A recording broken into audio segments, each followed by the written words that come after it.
والوقت قد ضاق، لكن والله ليست فرحة أهل الجنة في دار الأفراح لا في خمرها ولا عسلها ولا لبنها ولا ثمرها ولا حورها ولا ثيابها ولا ذهبها ولا حريرها، ولكن فرحة أهل الأفراح فيها في مجاورة نبينا صلى الله عليه وسلم أولا، في أن تجاور الحبيب المصطفى والنبي المجتبى، في أن تتردد عليه، وكلما حقق الإنسان اتباع السنة كلما كان أقرب إليه.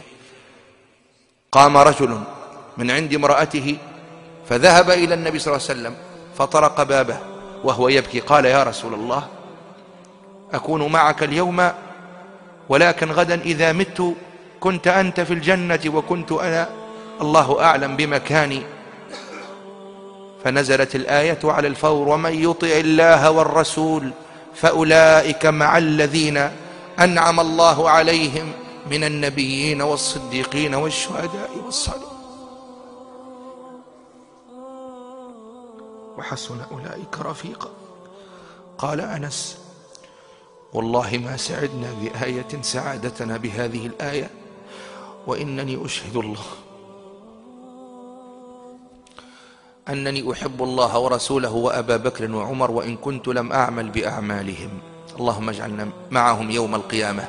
ثم أحبتي في الله، كرامة أهل بلاد الأفراح فيها تعظم وتفقم وتكبر إذا ما تجلى الجبار.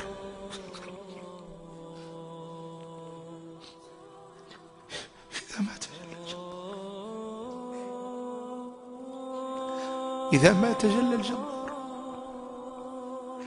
إذا تجلى الواحد القهار، إذا تجلى العزيز الغفار، إذا تجلى الباري تبارك وتعالى لعباده. والحديث رواه مسلم من حديث صهيب قال صلى الله عليه وسلم: ينادي الله يوم القيامة على أهل الجنة فيقول: يا أهل الجنة، إني قد رضيت عنكم فهل رضيتم عني؟ فيقولون: وما لنا لا نرضى وقد أدخلتنا الجنة وأنجيتنا من النار. قال: تمنوا علي. قالوا: وأي شيء نسألك يا ربنا؟ فيذهب الناس إلى العلماء فلا يجدون جوابا. قال: فبينما هم كذلك إذ كشف الله تعالى الحجاب فما أعطوا شيئا أحب إليهم من النظر إلى وجه ربهم. وقرأ النبي صلى الله عليه وسلم: للذين أحسنوا الحسنى وزيادة. قال: الحسنى هي الجنة، والزيادة هي النظر إلى وجه ربهم. لهم ما يشاءون فيها ولدينا مزيد. وجوه يومئذ ناظرة إلى ربها ناظرة. قال ابن القيم: ويتجلى الجبار لهم كل جمعة ويقرأ لهم القرآن.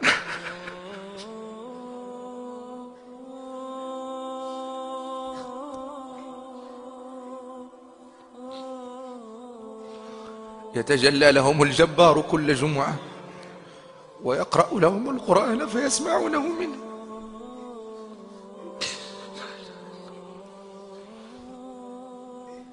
فهي لذائذ مستمرة ومتواصلة غير منقطعة. وأشكل على بعض أهل العلم أن أهل بلاد الأفراح لا يصيبهم فيها من الأحزان والأتراح يوم أن قال الله لآدم عليه السلام: وإذ قلنا للملائكة اسجدوا لآدم فسجدوا إلا إبليس أبى فقلنا يا آدم إن هذا عدو لك ولزوجك فلا يخرجنكما من الجنة فتشقى إن لك ألا تجوع فيها ولا تعرى. قال القرطبي: يأكل أهل الجنة عن غير جوع ويشربون عن غير ظمأ، وإنما هي لذائذ متكررة ومتفاقمة. ثم بعد ذلك ينادى على أهل دار الأفراح ويقال لهم: يا أهل الجنة، فيرفعون رؤوسهم فإذا بكبش أملح قد وضع لهم بين الجنة والنار، فيقال لهم هل تعرفونه؟ فيقولون نعرفه، إنه الموت. فيؤمر به فيذبح بين الجنة والنار، وينادى عليهم يا أهل الجنة خلود بلا موت. لا إله إلا الله، لا إله إلا الله. أحبتي في الله، لمن باع تلك الدار، دار الأفراح، لمن باع دار الأفراح بدار الأتراح، لمن باع دار السعادة بدار الشقاوة، لمن باع دار الجنة بدار الدنيا، لا إله إلا الله. لمن باع خيام وقصور وغرف الجنة بالعقار الزائل والعطاء الراحل، لا إله إلا الله. لمن باع خمر الجنة بأم الخبائث في الدنيا، لا إله إلا الله. لمن باع الحور العين بالسافلات الناقصات، لا إله إلا الله. لمن باع آخرته بدنياه، لمن باع آخرته بدنياه.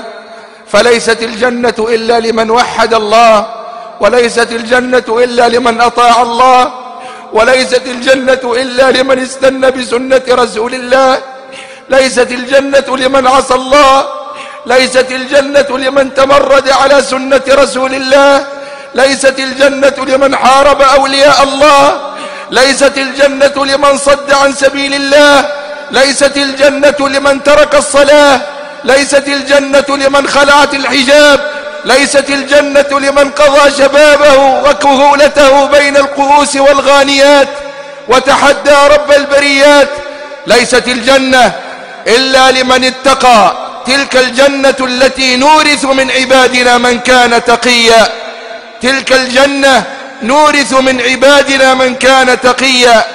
إن المتقين في جنات ونهر في مقعد صدق عند مليك مقتدر. من خاف أدلج، ومن أدلج بلغ المنزل. ألا إن سلعة الله غالية، ألا إن سلعة الله الجنة. كل أمة